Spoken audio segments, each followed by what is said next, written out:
दिल्ली में अधिकारियों की पोस्टिंग से जुड़ा बिल जो है जल्द ही सदन में पेश किया जाएगा। इसी मुद्दे पर हम बात करेंगे बीजेपी सांसद रमेश पिथोड़ी से।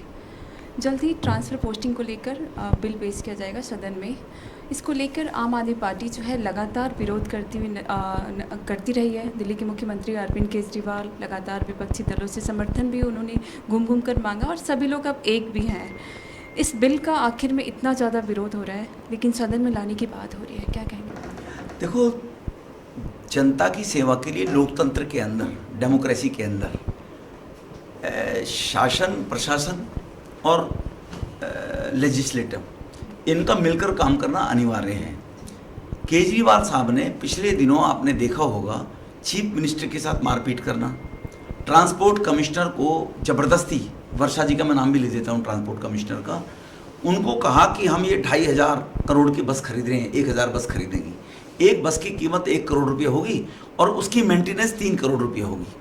मैडम ने कहा आपने कैबिनेट में पास कर दिया ये बिल, लेकिन इसकी डीपीआर जब तक नहीं आएगी, डिटेल प्रोजेक्ट रिपोर्ट नहीं आएगी, तो 2500 करोड़ का कैसे टेंडर हो जाएगा किसी मन व्यक्ति को। उन्होंने अगर मना कर दिया तो बुराड़ी में ले जाकर उस ट्रांसपोर्ट कमिश्नर की बदतमीजी करना, उसकी बेइज्जती करना, 250 आम आदमी पार्टी के एक महिला अधिकारी के साथ एक चीफ सेक्रेटरी की पिटाई करनी, शराब घोटाले में एक्साइज कमिश्नर से कहना कि कमीशन को 5% से 12% कर दो, हमने कह दिया है, तो देश संविधान से चलेगा। तो अब ये लोग जो भ्रष्टाचार में जेल जा रहे हैं, जेल जाने के बाद निश्चित रूप से एक के बाद एक भ्रष्टाचार किए जा रहे हैं, तो दिल्ली की जनता का पैसा बर्बाद ना हो, नंबर 1। नंबर 2, दिल्ली जो है वो माउथ है भारत का, दिल्ली से ही भारत की पहचान होगी। कोई भी डेलीगेट्स, कोई भी बाहर से आएगा तो देश की राजधानी दिल्ली में आएगा। दिल्ली की स्थिति बद से बदतर करती है, आपने बाढ़ के कारण भी देखा, कोरोना के कारण भी देखा है।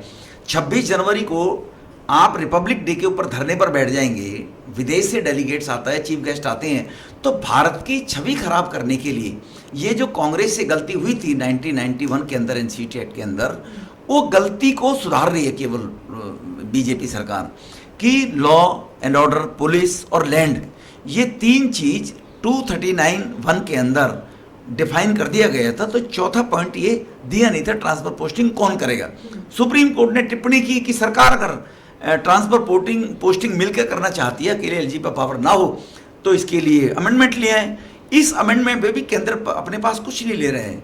लेफ्टिनेंट गवर्नर इसके चेयरपर्सन होंगे, प्रिंसिपल सेक्रेटरी और चीफ सेक्रेटरी इसके मेंबर होंगे।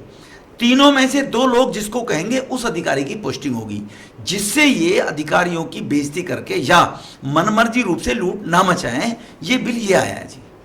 अक्सर टकराव देखने को मिलता है उपराज्यपाल विनय सक्सेना से और मुख्यमंत्री अरविंद केजरीवाल का।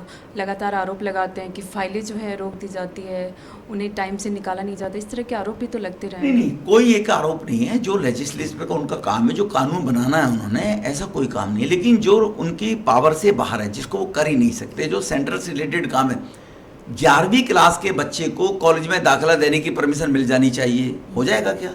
ऐसी फाइल अगर वो भेजेंगे लेफ्टिनेंट गवर्नर साहब के पास, तो कैसे उसका अप्रूवल दे देंगे वो लेफ्टिनेंट गवर्नर?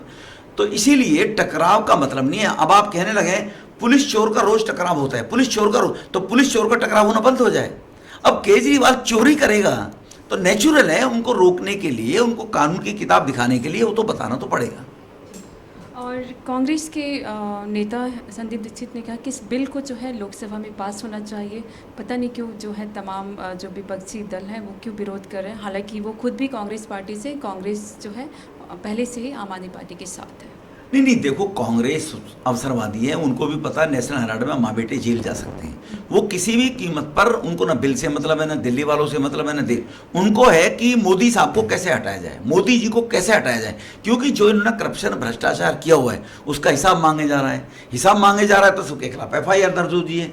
कोई नौकरी घोटाले में है, कोई जमीन घोटाले में है, कोई चारा घोटाले में है, कोई नेशनल हेराल्ड में है। तो इस प्रकार के जो इन्होंने घोटाले कर रखे हैं, 2 मंत्री इनके रफूगर जेल में पड़े हैं केजरीवाल साहब के, ये भ्रष्टाचार के कारण ही तो है ना जी। तो ये चोर आपस में इकट्ठे हो रहे हैं। इसलिए संदीप दीक्षित जी को चाहिए कि कांग्रेस के लोगों की आत्मा को जगाए और बताए कि ये सब कांग्रेसी चोर थे, ये केजरीवाल बताते थे। तो संदीप दीक्षित को कहीं ना कहीं आत्मा जग गई होगी, बाकी कांग्रेसियों की जगेगी तो अच्छा रहेगा। विपक्षी जो है तमाम एकजुट हैं, उनको आप किस तरह से देखते हैं? नहीं, देखो विपक्षी तो 2014 में भी एकजुट थे, हमेशा एकजुट रहते हैं। कौन विपक्षी एकजुट है? आप सभी चोर इकट्ठे हो रहे हैं, कहीं ना कहीं किसी घोटाले में सब संलिप्त हैं। अपनी जान बचाने के लिए, अपने खानदान परिवार को राजनीति में बनाए रखने के लिए ममता भतीजे को चाहती है, मुलायम सिंह का अखिलेश मैं बना रहूं, ये सब खानदान है। सोनिया जी मेरा बेटा ही, राहुल ही, पप्पू भाई ही देश के प्रधानमंत्री बने। तो ये परिवारवाद को बचाने के लिए सब लोग इकट्ठे हो रहे हैं। बहुत बहुत शुक्रिया। तो आपने सुना बीजेपी सांसद रमेश पिथोड़ी को। दिल्ली से कैमरामैन धर्मेंद्र झा के साथ श्वेता गुप्ता।